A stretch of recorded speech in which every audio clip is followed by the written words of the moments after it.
आपके साथ ही है। नमस्कार, बहुत स्वागत है आपका। इंडिया टीवी देख रहे हैं आप। आपके साथ मैं हूं प्राची पाराशर। मुकाबला का ये स्पेशल एडिशन सीधे आप देख रहे हैं विजय चौक से, क्योंकि आज है वो ऐतिहासिक दिन जिसका इंतजार देश की आधी आबादी 27 सालों से कर रही थी। 1996 से शुरू हुआ एक प्रयास अब मुकम्मल होता हुआ नजर आ रहा है, क्योंकि मोदी सरकार ने पूरी तैयारी कर ली है कि महिला आरक्षण बिल, जिसे नारी शक्ति वंदन अधिनियम के तौर पर जाना जाएगा, उसे पास कराया जाए, उसे कानून की शक्ल दी जाए। प्रधानमंत्री नरेंद्र मोदी आज नई संसद में जब लोकसभा को संबोधित कर रहे थे तो प्रधानमंत्री ये बता रहे थे कि महिलाओं को सशक्त करना कितना जरूरी है। 2047 में अगर देश को हम विकसित देशों के साथ खड़ा हुआ देखते हैं तो उसमें महिलाओं की भागीदारी भी जरूरी है, और इसीलिए अब 33% आरक्षण के साथ महिलाओं को भी वो प्रतिनिधित्व मिलेगा, वो भागीदारी मिलेगी जिसकी हकदार महिलाएं हमेशा से रही हैं, लेकिन किसी न किसी विरोध की वजह से वो बिल पास नहीं हो पाता था। एक तरफ ये बिल पास होने पर देश भर से प्रतिक्रियाएं सामने आ रही हैं, तो इस पर सियासत भी जमकर हो रही है। कांग्रेस इसे अपना बिल बता रही है, अधीर रंजन चौधरी इसे सोनिया गांधी का सपना बता रहे हैं, मनमोहन सिंह सरकार में लाया हुआ बिल बता रहे हैं। तो वहीं दूसरी तरफ कोटे में कोटा की मांग भी अब इस बिल को लेकर लगातार खड़ी की जा रही है। तो महिला आरक्षण बिल को लेकर क्या है इसके राजनीतिक मायने? क्या ये प्रधानमंत्री नरेंद्र मोदी का है मास्टर स्ट्रोक? किसका है नफा, किसका है नुकसान, और इस पर क्यों हो रही है सियासत? इन तमाम सवालों पर करेंगे चर्चा, लेकिन उससे पहले सुनिए आज प्रधानमंत्री नरेंद्र मोदी ने क्या कुछ कहा। महिलाओं को अधिकार देने का, महिलाओं की शक्ति का उपयोग करने का वो काम, शायद ईश्वर ने ऐसे कई पवित्र काम के लिए मुझे चुना है। आज इस ऐतिहासिक मौके पर नए संसद भवन में सदन की पहली कार्यवाही के रूप में उस कार्यवाही के अवसर पर देश के इस नए बदलाव का आह्वान किया है। नारी शक्ति वंदन अधिनियम, इसके माध्यम से हमारा लोकतंत्र और मजबूत होगा। मैं देश की माताओं, बहनों, बेटियों को नारी शक्ति वंदन अधिनियम के लिए बहुत बहुत बधाई दूंगा।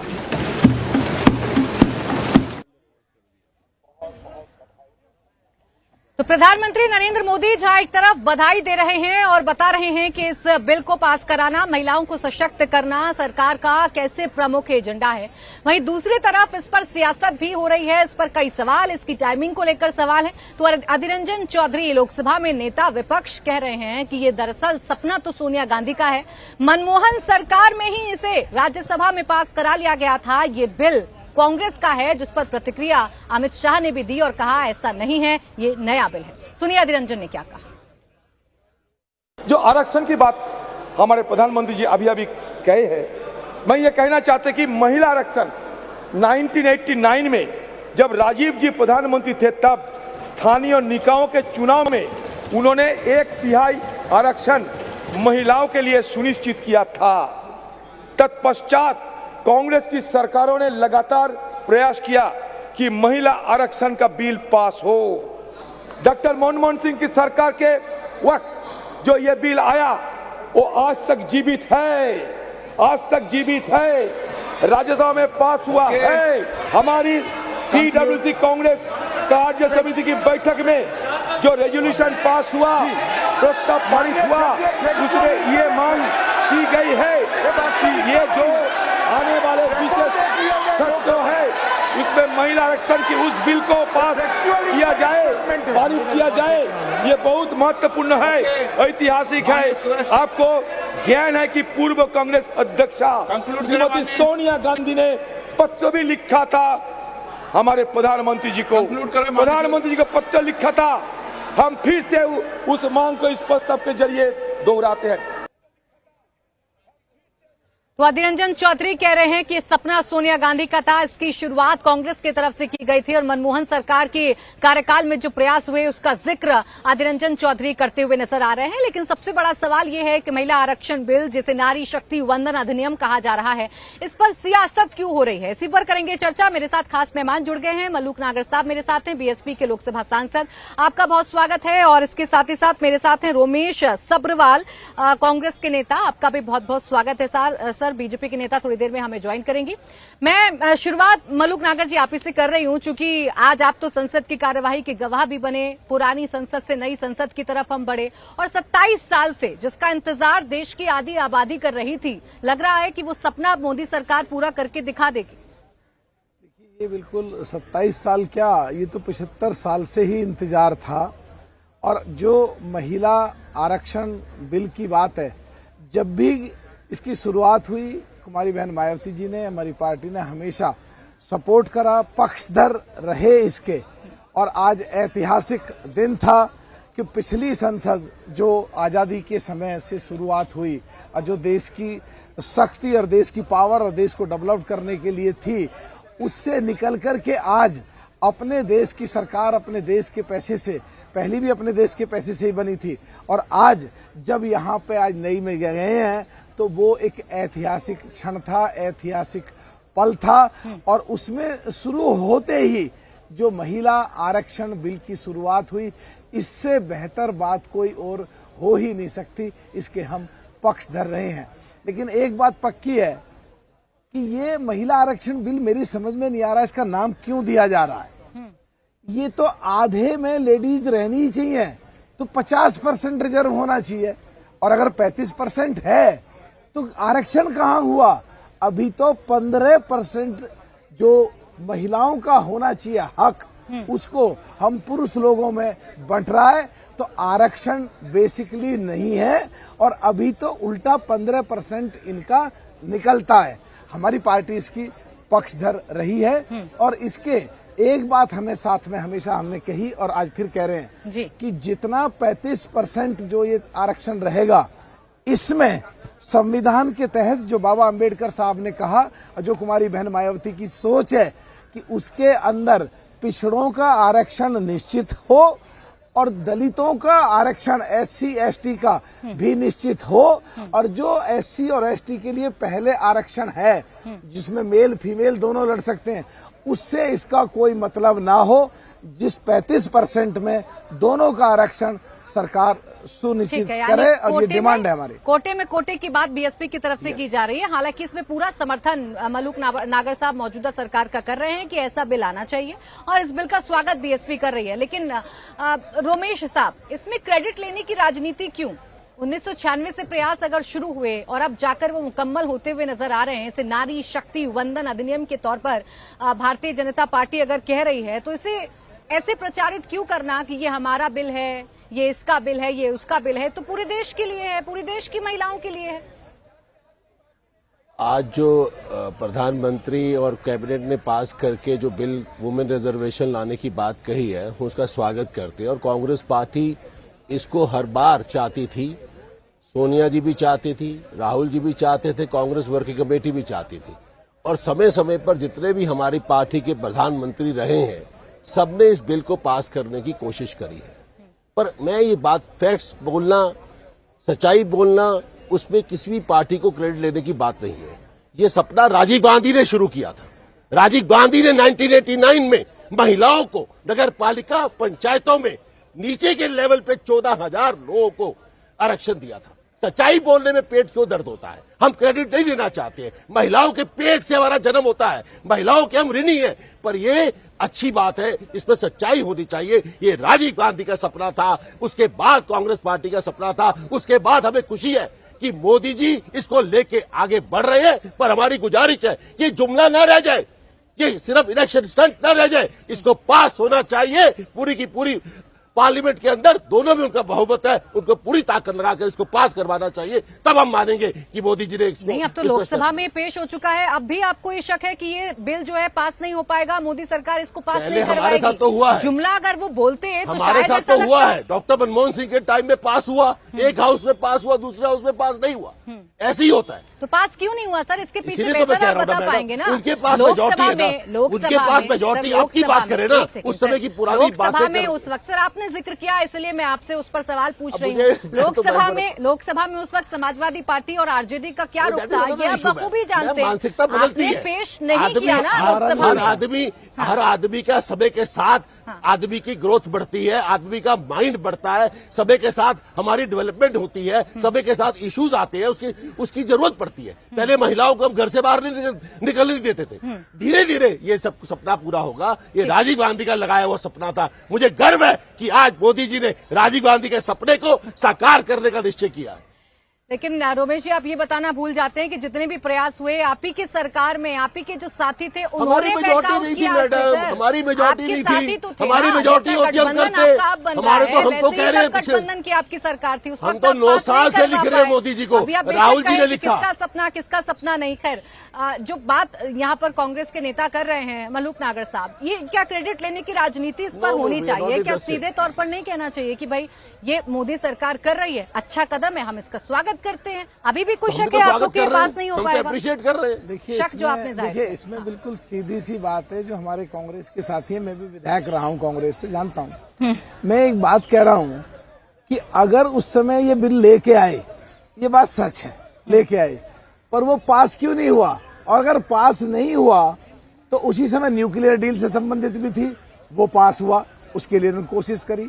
और अगर ये पास नहीं हुआ तो सरकार तो गिरी नहीं, सरकार गिर जाती और ये पास नहीं होता, तो ये हम मानते इन्होंने पूरी कोशिश की, तो ये क्रेडिट लेने की कोशिश क्यों कर रहे हैं? दूसरा, आज आदिर रंजन जी बोल रहे थे कि ये संसद जो है, हमारी सोच थी, मीरा कुमार जी जब अध्यक्ष थी तो जब उन्होंने कहा था ये संसद सबकी है। अरे भाई, अगर ये संसद सबकी थी, ये सबकी है, और जब संसद का शुरुआत हुई थी, उद्घाटन हुआ था, तो जब क्यों विरोध करा?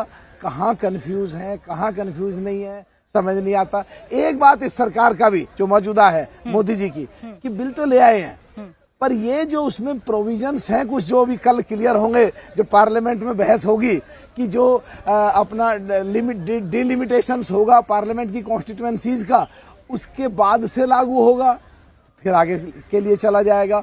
और दूसरा, इसमें अभी जिस वजह से ये बिल पहले रुका था जी, कि उसके 35% जो आरक्षित किया गया लेडीज के लिए, उसमें बैकवर्ड की महिलाओं को कितना, एसटी और एससी महिलाओं को कितना, ये भी बिल्कुल साफ होना चाहिए, जब जाकर के आगे बात। यानी आप तो चर्चा के लिए पूरी तरीके से तैयार है। रोमेश जी, बड़ी सीरियस बात और बड़ी गंभीर बात कर रहे हैं ना मलूक नागर जी, कि जब नए संसद भवन की आधारशिला रखी जा रही थी, उस वक्त भी आप लोगों ने इस कोविड का हवाला देकर इसका विरोध किया था। जब इसका स्वागत हो रहा था तब आपने इसका बाइकआउट कर दिया था, स्वागत कार्यक्रम में जाना भी आपने जरूरी नहीं समझा। लेकिन जब बनकर तैयार है तो आप कह रहे हैं कि ये तो देखिए हमारी सरकार में प्रस्तावित था। तो ये क्रेडिट लेने की राजनीति नहीं तो क्या है? नया पार्लियामेंट बना है, उस समय कोविड के टाइम पे हालात दूसरे थे, आज देश के हालात सुधरे हैं। कोविड महामारी से पूरा संसार बाहर निकला है। अब हम नहीं चाहते कि नई तरीके से, जब नया पार्लियामेंट भारत में बना है, इंडिया में बना है, हम नहीं चाहते कि उसके अंदर विरोध और विरोधाभास की राजनीति हो। आज मोदी जी ने इसके बारे में पुरानी और नई दोनों के अंदर बोला। नेहरू जी की बात करी, महात्मा गांधी जी की बात करी, राजीव जी की बात करी, इंदिरा जी की बात करी, सभी प्रधानमंत्री, चौधरी चरण सिंह जी की बात करी। हमें खुशी हुई। लाइफ एक जर्नी है, कल आप प्रधानमंत्री बन सकते हैं, कल कोई और बन सकता है। हम लोगों को आपस में देश के बारे में सोचना चाहिए कि देश रोमेश जी, ये जो सरकारें हैं या जो देश हैं, वो फिलॉसफी से नहीं चला करते ना, कि तब हालात और थे, अब हालात ये हैं। उस वक्त तो आपकी सरकार थी, या तो आपकी सरकार, अब कहिए आप मजबूत सरकार में नहीं थे, आप नहीं करवा पाए, जो आप मौजूदा सरकार कर रही है। तो हम मना थोड़ा कर रहे हैं, हम तो सपोर्ट कर रहे हैं। हम तो कह रहे हैं कि हमसे और जो हमसे करवाना हमसे करवाइए। हम तो कह रहे हैं तब भी मेजोरिटी से करिए, आपकी तो मेजोरिटी है। ठीक है, शाजी अलमी जी हमें ज्वाइन कर चुकी है, भारतीय जनता पार्टी की प्रवक्ता। स्वागत है आपका शाजी। जिसके नेता हैं उनके जहन में अभी भी ये शक है कि ये सिर्फ आपका जुमला है, आप दरअसल गंभीर नहीं है अभी भी उनको लग रहा है कि आपके कदम उतने सीरियस नहीं है, उतने गंभीरता से आप लोग नहीं रख रहे हैं महिला आरक्षण के लिए जितने होने चाहिए। सबसे पहले तो मैं आपके जितने भी दर्शक हैं उन सबको ढेर सारी शुभकामनाएं। आधी आबादी के लिए ऐसा बड़ा सौगात, इतना शानदार एक तोहफा, एक ऐसा जरूरी चीज हुई है हमारे देश में। पूरी तरह से मैं बता रही हूँ, खुशी से फूली नहीं समा रही हूँ। मेरे जैसी बहुत सारी और महिलाएं हैं, हमने देखा है बाकायदा किस तरह से इसका तसव्वुर, पहले इसके बारे में सोचा गया, कैसे ज्वाइंट सेशन कमेटी बनी, बार बार आया, पत्रकार थे, आपकी तरह थे प्राची, उससे पहले कॉलेज में थे, जब ये बातें सुनते थे। और मैं आज हैरत में हूँ कि सोनिया गांधी जी आकर कह रही है ये हमारा है आरक्षण बिल। अरे भाई, अगर आपका था तो जैसे आपने न्यूक्लियर बिल पर कंसेंसस बनाया था वैसे इस पर भी बना लेती। फटकारती आप, डांटती आप सपा को, आरजेडी को कि क्यों इसका विरोध करते रहे, इसकी इतनी मुखालफत की, क्यों गतिरोध लगाते रहे। अगर कितना आपका था तो जिस तरह से आपने ओनरशिप ली थी ना न्यूक्लियर डील की, उस पर इसके भी ले लेती। तो ये बड़ी शर्म की बात है। एक इतनी शानदार चीज हुई है और देखिए ये तो हुआ ही हुआ है, लेकिन अगर किसी ने इस देश में एक गरीब बेटी के बारे में, एक गरीब माँ के बारे में सोचा है तो वो सिर्फ और सिर्फ भारतीय जनता पार्टी के नेतृत्व में प्रधानमंत्री जी के नेतृत्व में भारतीय जनता पार्टी और उसकी सोच और उसकी विचारधारा और उसकी योजनाएं और इन योजनाओं का क्रियान्वयन, जिसके चलते चाहे वो चूल्हा हो, चाहे वो शौचालय हो, चाहे मुद्रा योजना के तहत कुछ छोटा पैसा हो, और हर एक चीज में आप देखेंगे कि केंद्र बिंदु के तौर पर घर की महिला, गरीब महिला, उसके लिए काम हुआ है। और देखिए अब इसके बावजूद कि कांग्रेस का समर्थन रहा है इसमें, लेकिन कभी भी कंसेंसस नहीं बना पाई, कभी नहीं ला पाई। और इतने साल, एक और सवाल है जो इस बिल को लेकर पूछा जा रहा है। 67 के सफल में देखिए 75 साल में अभी आ रहा है, 75वें साल में उपलब्धि के तौर पर आप जोड़ सकते हैं। लेकिन अभी जो सवाल सबसे बड़ा है इस बिल को देखने के बाद, वो पॉइंट नंबर 5 को लेकर विपक्ष पूछ रहा है कि ये, इसीलिए मैं कह रही हूँ कि विपक्ष कह रहा है कि आपका जुमला है 2024 में तो ये संभव कर नहीं पाएंगे क्योंकि उसमें आपने जनगणना और डिलिमिटेशन की बात कर दी है। तो ये तो जुमला है, 2024 में आपको फायदा चाहिए, इस वजह से आपने इस बिल को पेश कर दिया है, पास करा के कानून भी बनाएंगे।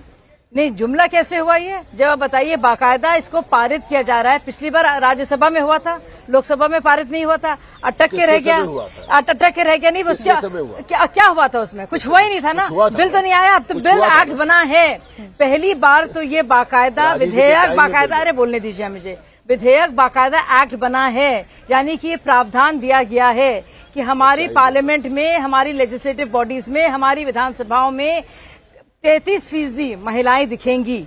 कितनी बड़ी बात है। और उसमें कहा जा रहा है कि इसमें टाइम क्यों। अच्छा, कल जयराम रमेश जी क्या कह रहे थे, ये सोच समझ के नहीं किया गया है, इसमें सबकी स्वीकृति नहीं ली गई है, इसमें इसको बात को सबसे डिस्कस नहीं किया गया है। अब जब कहा जा रहा है कि इसकी पूरी डिटेल्स, इसके सब कुछ के साथ 5 साल बाद इसको इम्प्लीमेंट किया जाएगा, क्योंकि अभी इलेक्शन सर पर है, तब इसमें भी तकलीफ है।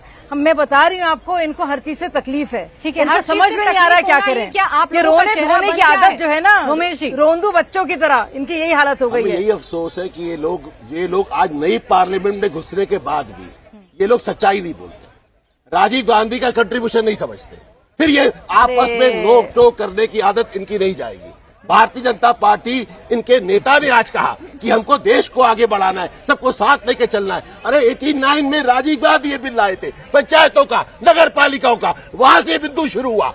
आप लोग क्यों ऐसी बातें करते हैं? कोई माँ को क्रेडिट नहीं देता, कोई अपनी माँ से क्रेडिट लेता है? अरे मैं तो औरत ने पैदा किया है, हमारी माँ बहन बेटियां हमारे लिए भगवान से ऊपर होती है। ये तो ये जो हमारे बीच में दौड़ लग गई है क्रेडिट लेने की, ये बहुत गलत है। सब हम लोग इकट्ठे साथ हैं। मतलब सरकार का जो काम होता है, आपके लहजे में अगर मैं समझूं, सरकार का काम सिर्फ इतना भर है कि आप एक बिल बना दीजिए और उसे ले आइए, ताकि उम्र भर आप इसकी चर्चा करते रहे कि देखिए बिल तो हम ही लेकर आए थे। कोशिश करी ना हमने, क्या कोशिश की आपने? कोशिश करी हमारी, अगर हमारी मेजॉरिटी नहीं होती बनाई थी। अरे हम भी तो नरसिम्हा राव ने पास किया, नरसिम्हा राव जी ने पास ही नहीं किया। 93 में पंचायतों का, नगर पालिकाओं का, क्या नरसिम्हा राव की सरकार ने? इतनी दूर मत जाइए, ये 93 में हुआ, आप पैदा भी नहीं हुई होंगी 93 में, आपको क्या मालूम? सच्चाई बोलते हैं आप लोग, आपको बर्दाश्त नहीं करते। बताइए मैं पैदा हुई थी या नहीं हुई थी, मुझे इतना सच्चाई बता रहा हूँ ना मैं आपको। 2010 में हुआ था, उसका जवाब दीजिए ना मुझे। 2010 में जब हुआ था, राज्यसभा में पास हुआ, लोकसभा में नहीं करवा पाए हम नहीं करवा पाए। 9 साल का मोदी जी, 9 साल से चुप बैठे थे? क्यों 9 साल से ये क्यों चुप नहीं क्यों बैठे फटकारा? थे? क्यों 9 इस सभा साल को से चुप फटकाया? क्यों बैठे थे? जवाब दीजिए अब आप। बताइए सपा से देखिए, क्यों नहीं बोला? आप गलत आप तरफ स्पोक्समैन बोल रहे बने हैं हुए सर। बीजेपी के। आप गलत तरफ आप लोग इशारा कर स्पोक्समैन रहे बने हैं। हुए सर, अगर आप बीजेपी के। अब ये हालत हो गई आपकी। स्पोक्स पर्सन का आप प्लीज Definitely, आप misguide करते लोग। क्या मिसगाइड करते हैं सर? 2010 में क्या ऐसा नहीं हुआ था? कोई आपका 93 में नहीं हुआ था, 89 में नहीं हुआ था। आप 89 की बात क्यों नहीं करती है? वही तो है, राजीवगांधी की वही तो बात क्यों नहीं बात अब हो रहा है। अब नरसिम्हा वो राव की नहीं बात हुआ क्यों नहीं था, करती है? वो नहीं हुआ था और अब हो रहा है, हो गया है, नरसिम्हा राव के टाइम वो पे हो हुआ था। गया है। नगर पालिका और पंचायत इसके लिए शुक्रिया हमें देना पड़ेगा हम मना कर रहे सरकार का। हैं, हम मना कर रहे हैं। फिर ये कहना हम तो वेलकम कर रहे हैं, एक हम बार स्वागत भी- कर रहे हैं। एक बार भी हमने सोनिया गांधी जी के मुंह से एक शब्द जो सुना हो इस पर समाजवादी मलूक पार्टी नागर के जी भी बड़ा खिलाफ मुस्कुरा रहे हैं। या मलूक फिर नागर जी, मैं आरजेडी आपसे के आपकी खिलाफ, प्रतिक्रिया लूंगी। एक सेकंड शाहजा जी, आपको बीच में रोक रहे हैं। छोटा सा ब्रेक ले रहे हैं, ब्रेक से जल्द वापस लौटेंगे। देखते रहिए मुकाबला।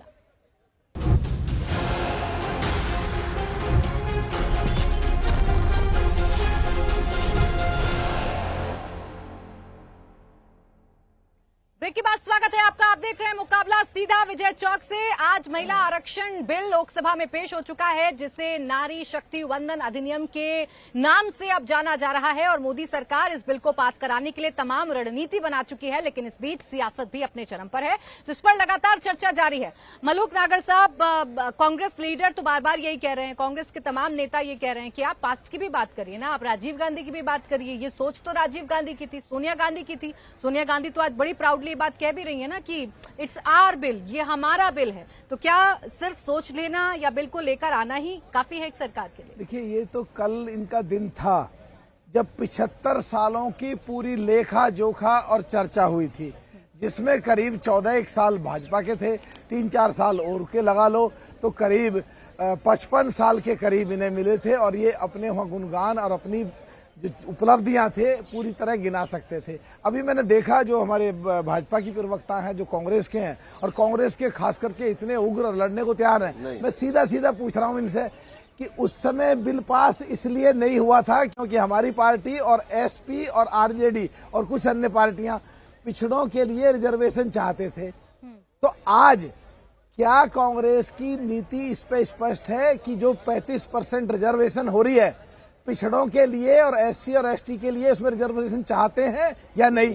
और भाजपा की प्रवक्ता से भी, नाजिया जी से भी, कि पिछड़ों के लिए इसमें रिजर्वेशन ये चाहते हैं और एससी और एसटी के लिए अलग से, या पिछले तरह ये बिल फिर ठंडे बस्ते में जाएगा? ठीक है, पहले शाहजी अलमी जी आप जवाब दे दीजिए। देखिए, बिल ठंडे बस्ते में तो नहीं चला जाएगा, कतई नहीं जाएगा, बावजूद आपकी कोशिशों के और आपके इस वक्तव्य से, जिससे साफ जाहिर होता है कि आप लोग फिर से किसी तरह का गतिरोध लगाने की कोशिश करेंगे और कोटा विद इन कोटा की बात करेंगे। और बावजूद इसके कि कांग्रेस पार्टी लगातार आपके इन हथकंडों पर चुपचाप रही है और आप पहले कभी बोला नहीं और अभी भी नहीं बोलेगी। मैं आपको बता दूं, हमारे यहाँ जो रिजर्व सीट्स भी हैं और रिजर्व सीट्स में भी महिलाओं को ही आरक्षण दिया जाएगा। और 33% का जो नंबर है वो 33% महिलाएं जो होंगी बिल्कुल ग्रास रूट्स लेवल से उभर कर आने वाली महिलाएं होंगी। और ये बहुत ही मुझे लगता है जरूरी है सोचना कि जो जैसे ओबीसी के आरक्षण में और बाकी आरक्षण में एक क्रीमी लेयर का था, एक कॉन्सेप्ट रहा है जिसको हटाने की कोशिश की गई है। इस विधेयक जो अभी बिल अभी एक्ट बन जाएगा, इसमें इस बात को सुनिश्चित किया जाएगा कि वाकई में हकदार जो महिला है, जिसका कोई माई बाप नहीं है पॉलिटिक्स में, ना उसके पति, ना उसके पिता, ना उसके ससुर, उसको मौका मिलेगा जाने का आगे। और सबसे बड़ी उपलब्धि तो चिंता ये थी, सबसे बड़ी उपलब्धि शाहजी अलमी जी कह रहे हैं सभी पार्टियां ऐसी महिलाओं को आगे करती हैं जिन्हें वो अपने हाथ की कठपुतली बना पाए। ऐसे लोग, ऐसी या महिलाओं तो ऐसा होता, बिल्कुल सही कहा दी है। प्राची, इस पर मैंने बहुत काम किया है कि मेरा सब्जेक्ट है। तो या तो ऐसी महिलाएं जो कठपुतली की तरह काम करेंगी, या ऐसी महिलाएं जो परिवार से हों। देखिए, एक वक्त था, मैं आपको बता दूं, 10 साल पहले की बात है, राज्यसभा में सारी महिला एमपीज का अगर एक बार लेखा जोखा लिया गया तो पता चला सारी की सारी एमपीज जो थी या तो बेटियां थी, या बहुएं थी, या बीवियां थी, या विधवा थी किसी न किसी पावरफुल मेल पॉलिटिशियन की। तो अब ये देखिए, यही जरूरी है, यही बातचीत जरूरी है कि हम एक वो कहना नहीं चाहिए मुझे, लेकिन राबड़ी देवी सिंड्रोम ना हो कि पति जेल में है तो हम आगे चले गए, हम बन गए। है तो परिवार में ही सत्ता पूरी। तो इस पारिवारिक की सोच और उसके अंदर जो सत्ता है उससे हटाकर सत्ता को डिसेंट्रलाइज करना, विकेंद्रीकरण करना, आम औरत तक ले जाना, एक एक औरत तक ले जाना, ताकि वो भी जो मुस्तहक है, जिसमें नेतृत्व है, तो सिर्फ यहाँ पे महिला सशक्तिकरण नहीं हो रहा है प्राची जी, यहाँ पे एक सशक्त और मजबूत महिला नेतृत्व की बनाने की तैयारी हो रही है, जो लीड करेगी, women lead leadership, women lead development, औरतें जो लीड कर रही हैं, जो बाकायदा रोल में हैं। ये नहीं है कि भैया आप क्योंकि हमारे पति पॉलिटिक्स में हैं, ठीक, या हमारे ये पॉइंट आप सदन में भी उठाया गया था, इसमें। लेकिन उमेश जी देखिए सवाल ये है, जो अभी आप एक अपनी मुश्किल जाहिर कर रहे थे या बता रहे थे कि हम भाई बहुमत में नहीं थे, उस वक्त हमारे पास इतनी मेजोरिटी नहीं थी कि हम इस बिल को लेकर बिल को हम पास करा पाते।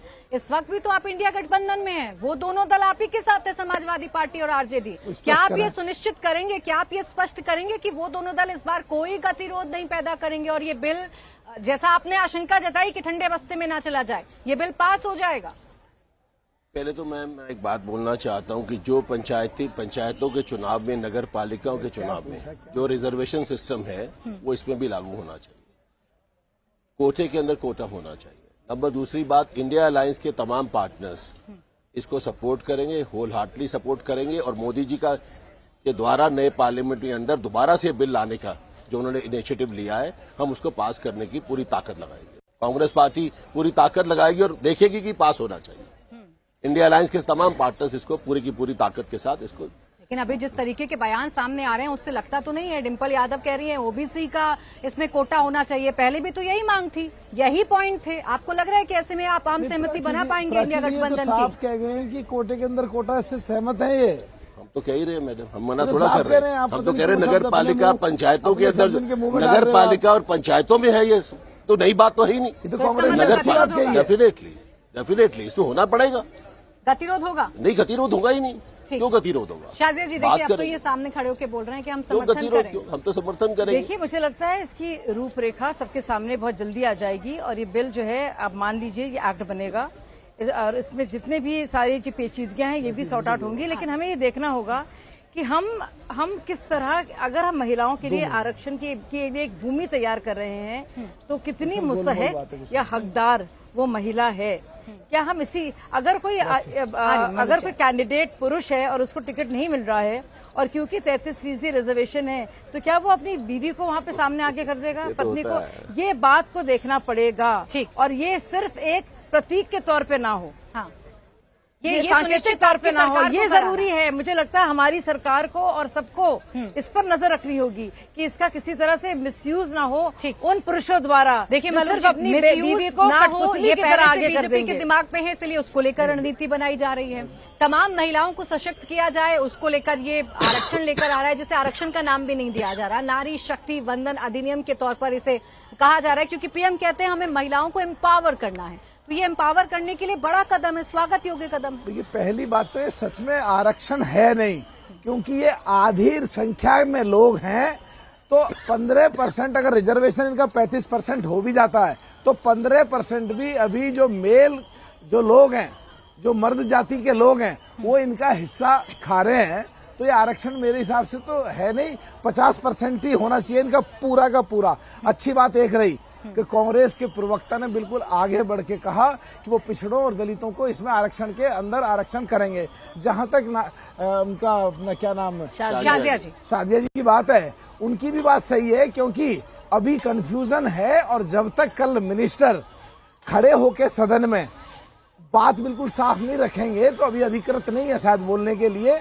और हम भी सदन में जब डिटेल में चर्चा होगी और जब पूरी चर्चा के बाद जब बिल आखिर में वाइंड अप हो रहा होगा, हाँ की संख्या कितनी है, वोटिंग के लिए पास होगा या नहीं होगा, तो जब मिनिस्टर का क्लैरिफिकेशन आएगा, जब क्लियर हो पाएगी कि आरक्षण के अंदर आरक्षण यानी कि पिछड़ों को और एससी और एसटी को ये देंगे कि नहीं देंगे। जहां तक हमारी पार्टी की बात है, जी आप ही से मेरा सवाल है कि अब फिर उसी पॉइंट पर उलझाने की कोशिश है जिस पॉइंट पर इससे पहले उलझाया गया, फिर उसी चीज को लाने की कोशिश है जिस पर पहले भी सियासत हुई। और ऐसे शर्मनाक बयान नेताओं की तरफ से उस वक्त सदन में दिए गए थे महिलाओं को लेकर, जिनका जिक्र मैं नहीं कर सकती, बता भी नहीं सकती कि क्या। प्राची जी, आपकी बात ये बिल्कुल सही है, लेकिन जो इस संविधान के तहत बाबा अम्बेडकर साहब ने जो प्रावधान रखा है, जो दबे कुचले लोग हैं, जो अशिक्षित लोग हैं, जो हमेशा जिनका पिछले 65-70 साल से कांग्रेस उनकी वोट लेते रही, उनकी तरफ सोचा नहीं, आज उनको न्याय मिलने की बात आई है, उनके आरक्षण की बात आती है, तो मैं साफ कह रहा हूं हमारी पार्टी इसकी पक्षधर है कि 35% आरक्षण पहले ही हो जाना चाहिए था, 35 की जगह 50 होना चाहिए था, और 35 भी अगर करते हैं तो पिछड़ों को और दलितों में SC ST को कितना आरक्षण हो ये सरकार को साफ करना ये चाहिए। मलूक नागर ही नहीं, ये तो समाजवादी पार्टी की सांसद साहिबा भी जब अभी बोल रही थी, डिम्पल यादव, चाहे आप जया बच्चन की बात कर लें, दोनों कह रही है हमारी पार्टी का स्टैंड बड़ा क्लियर है, महिलाओं को सशक्त करिए, महिलाओं के लिए आरक्षण लेकर आइए, लेकिन उसमें आप ओबीसी महिलाओं को क्यों छोड़ रहे हैं? ओबीसी महिलाओं को कैसे सशक्त करें? देखिए, बहुत ही शर्म की बात है प्राची जी, बहुत ही शर्म की बात है। और आज मैं खुलेआम ये कहना चाहती हूँ, अगर बात हो आरक्षण की, इस पर कौन सी आवाजें हैं विपक्ष की जो सबसे ज्यादा आवाज उठा रही हैं, सच्ची हो या झूठी हो? सोनिया जी, सब जानते हैं कि सोनिया जी कैसे पॉलिटिक्स में आई है, डिम्पल यादव या फिर कविता जी। तब देखिए, बहुत आसान है, अगर आप किसी प्रिविलेज घर से आते हैं, किसी समृद्ध घर से आते हैं, मुझे बोलने दीजिए, मैं बात खत्म कर रही हूँ अपनी, किसी राजनीतिक परिवार से आते हैं और आपकी वो विरासत रही है, तो बड़ा आसान है, करके दिखाएं। कविता जी जो बहुत BRS की है ना, बहुत बोल रही है, कहिए कि मैं तो बेटी हूँ, हमारे पिताजी तो अध्यक्ष है इस पार्टी के, मैं छोड़ रही हूँ अपने इस पद को, और मैं किसी आम औरत को, डिम्पल यादव कहें कि मैं अपने ही समुदाय की कोई यादव बेटी को या बहन को सामने रखूंगी, मैं तो अखिलेश यादव जी की पत्नी हूँ, मुझे क्या जरूरत? तो ये खुद करके दिखाएं महिला, बड़ा आसान है बोल देना, बहुत आसान है। इसमें सोनिया गांधी जी अध्यक्ष भी रह चुकी है, बहुत आसान है। सोनिया गांधी जी कहें कि मेरे परिवार से नहीं, कोई गरीब परिवार की महिला हो। जी, सुनिए इस बात को, बहुत जरूरी पॉइंट है ये। आपकी पार्टी को भी करना चाहिए। बिल्कुल, गरीब हमारे परिवार में जो मोदी जी की जो पूरा सफरनामा है, आपकी पार्टी में कभी कोई महिला अध्यक्ष नहीं हुई है, आपकी पार्टी में भी नेताओं भैया एक परिवार के अध्यक्ष नहीं है ना, एक परिवार के पहले भी रही है, आजादी से पहले सरोजिनी नायडू महिला थी। अरे भाई, आजादी से पहले कहाँ से कहाँ चले गए? आप इतने कंफ्यूज हैं कि कहाँ से हम कंफ्यूज नहीं है, कंफ्यूज आप है। प्रमोद महाजन की बेटी कौन है? आप क्या नेताओं की बेटी नहीं है? डिम्पल यादव को, जया बच्चन को, सोनिया गांधी को, कविता को कहना बड़ा आसान है। प्रमोद महाजन की बेटी, आप क्या भी बेटियां हैं? देंगी किसी बेटी को? बेटियां होती है। डिम्पल यादव देंगी अपनी सीट किसी और बिल्कुल समान घर की यादव बेटी को? करके दिखाएं। हाँ, नहीं देंगी, वहाँ नहीं, वहाँ क्योंकि पति है ना अध्यक्ष, वहाँ पे हमारे घर की है, पनौती है घर की। भी बंद कर दीजिए ये जाति जागीर है, जाति जागीर नहीं रहेगी, किसी भी परिवार की जाति जागीर नहीं रहेगी। सुन लीजिए आप लोग, नेताओं के बच्चे नहीं रहेंगे पॉलिटिक्स में। नेताओं के, हम बेटियों की बात कर रहे थे और आरक्षण की बात कर रहे थे। आप नहीं समझना चाह रहे, नहीं, आप कंफ्यूज कर रहे हैं, बहुत हल्के। जी, उनको टिकट मिला है, उनको टिकट दिया गया है, और वो नहीं है। यहाँ पर सोनिया गांधी भी टिकट लेकर चुनाव लड़ी है, भारत की जनता ने उनको जिताया। एक एक करके इनका पॉइंट है कि क्या आपके यहाँ से शुरुआत हो जाएगी? हमारे यहाँ से शुरुआत हमेशा से रही है, क्या कमी है? कोई अध्यक्ष बना है? कोई परिवार का, किसी परिवार की वो है, जागीर है भाजपा। हमारी पार्टी, हम जिसको समाजवादी पार्टी हो, कांग्रेस पार्टी के चाहे आरजेडी हो, चाहे कांग्रेस हो, चाहे नेशनल कॉन्फ्रेंस हो, चाहे PDP हो, हर बस परिवार में ही रहे, परिवार की बेटियां, परिवार के बेटे, बस वही आए, वही अध्यक्ष ही बने। आपके राजा जी का बेटा नहीं है पॉलिटिक्स में? अरे कहाँ है मोदी जी? कहाँ से मोदी जी? कहाँ से नड्डा जी? कहाँ से बताइए? राजनाथ जी कहाँ से? कहाँ से? क्या किया उनके साथ? नरसिम्हा राव जी के साथ क्या किया? हाँ, क्या किया उनके साथ? अच्छा, चलिए ठीक है, लौट कर महिला विचारों में जनाजा नहीं होने दिया आपने ठीक से। लौट कर मैं महिला आरक्षण पर आ जाती हूँ। अभी जो आप रोमेश जी कह रहे थे कि ये सोच जो है वो राजीव गांधी की है, शुरुआत उन्होंने की पंचायतों को लेकर, आपने कहा। उसके बाद चर्चा बाकी सरकारों की हुई, चाहे 1996 की बात हो, चाहे अटल बिहारी वाजपेयी ने 4 बार कोशिश की हो, उनके तरफ से भी कोशिशें रंग नहीं लेकर आ पाई। फिर मनमोहन सिंह 2010 में पास करा पाए राज्यसभा में, लेकिन लोकसभा में पास नहीं हो पाया। उस वक्त आप जब राज्यसभा में पास करवा पाए थे, तो इस बार का ये क्लॉज ओबीसी वाला आप क्या जानबूझकर लगा रहे हैं? क्या इस बार सामने मोदी सरकार है इसलिए लगा रहे हैं? मेरी पार्टी डिफरेंट है, समाजवादी पार्टी डिफरेंट है, समय के साथ मानसिकता चेंज हुई। अब डिफरेंट हो गए, अब गठबंधन की बात, गठबंधन हम साथ साथ हैं। फिर उनकी सोच, हर पार्टी की सोच अलग है। हम गठबंधन कंसेंसस में आते हैं, हमें मोदी जी से देश को अंताक्षरी बचाना में है। अब दूसरा गाना शुरू हो गया। हम तो नेगेटिव नहीं बोलना चाहते। आज के दिन पार्लियामेंट नहीं बनी है, मैं तो शुरुआत नहीं करना चाहता। गणेश चतुर्थी का दिन है और अच्छा काम देश के अंदर हो रहा है, हमें तो उसके लिए बहुत अच्छा दिन है। सब मैं कहूंगी श्री गणेश हुआ इतने अच्छे काम के साथ, बिस्मिल्लाह हुई, मैं गलत इतने नहीं कह अच्छे रहा, नए सर, मैं आपसे कह रही हूं भव्य कि जो आज भवन में स्टैंड, एक सेकंड शायद, जो आज स्टैंड है समाजवादी पार्टी का, जो आज स्टैंड है आरजेडी का, वही स्टैंड पहले भी था। आप टाइम के साथ जर्नी है, लाइफ इज ए जर्नी, विचार बदलते हैं, समय के साथ यानी बदलते पार्टियों हैं। की हम विचारधारा अंग्रेजों को बदल ऐसे नहीं जाती निकाल पाए है, थे। यानी हर पार्टियों रोज की विचारधारा स्थायी नहीं होती है।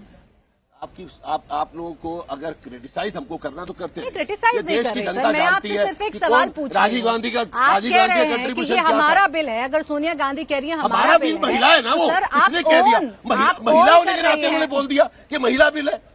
आप क्या आप लोग उसको हर बात को इंटरप्रिटेशन गलत कर लेते सुनना भूल गए हैं सर। चलिए ठीक है, सोनिया गांधी का इंटरप्शन मैंने गलत कर लिया, मैंने गलत समझ उन्होंने लिया, लेटर नहीं लिखा। लेकिन आप अधीर रंजन चौधरी को सुनना शायद भूल गए हैं, जो ये कह रहे हैं कि सपना सोनिया गांधी का मैडम था, मोदी जी का। जो ये कह हम रहे तो हैं कुछ कि करते ही नहीं है मनमोहन देश सिंह ने के पेश लिए, किया। हम करते ही नहीं, हमें कुछ आता ही नहीं। सर, आपके हमें तो नेता आप बयान 0 देते नंबर हैं। दे दीजिए। आपके नेता बयान देते हैं, उन बयानों पर आपसे जवाब मांगा जाता है। इसमें नंबर देना या क्रेडिट देने जैसा कुछ भी नहीं है। सच्चाई आपके बोलने नेताओं में ने पाप है। बयान दिया, तो फिर आप बताइए ना, उसी पर तो बता सवाल तो रहा हूं पूछ कि रही हूं मैं मानसिकता आपसे। चेंज होती है हर पार्टी की, समय के साथ आदमी के विचार चेंज होते हैं, समय के साथ आदमी की जर्नी बढ़ती है।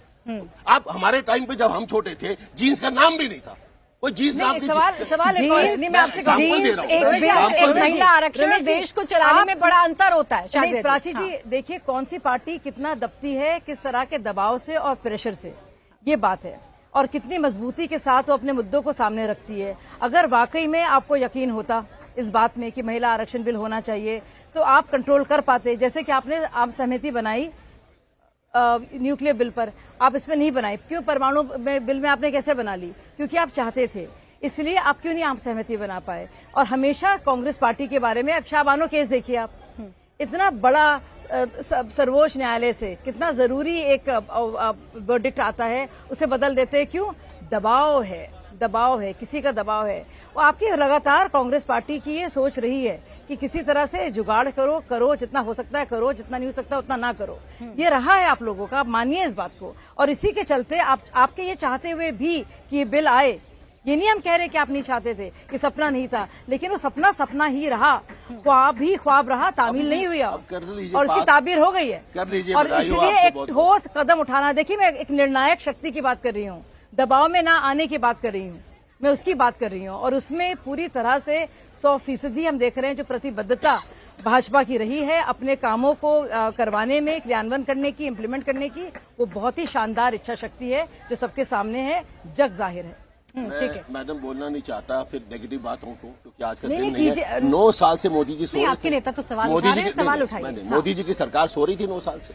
क्या राहुल जी ने नहीं सो रही थी। अभी पत्र नहीं लिखा? नहीं, कि अभी चाहे- सोनिया जी ने नहीं चाहे लिखा? 12 करोड़, चाहे 12 करोड़ शौचालय हो, इज्जत घर हो, माँ बहन चाहे बेटियां सबकी एलपीजी है, गैस हमें खुशी हो, है। नहीं बहुत काम कर पहले रही थी। एलपीजी गैस होती ही नहीं थी, देश के पास गैस ही नहीं थी। जब हमारी माँ चलाती थी, स्टोव चलाती थी घर में, हमें दूध देती थी गर्म करके। जब हम पैदा हुए थे स्टोव भी था, घी थी। गैस पता नहीं कैसे आई, आप गैस कौन लाया? अब इस बात पर चर्चा करेंगे। गैस राजीव गांधी लाया, गैस कांग्रेस की सरकार है। भाई कुछ हो गया। मैं रोक रही हूँ सुमेश जी, आप आपको काफी बीच में परेशान रोक लग रहे हैं, रही तो हूँ। मैं आपको रोक रही हूँ, नहीं, आप शायद जी काफी- आपको भी रोक रही हूँ। वक्त सिर्फ इतना ही था। बहुत बहुत शुक्रिया आप दोनों का हमारे साथ चर्चा में जुड़ने के लिए।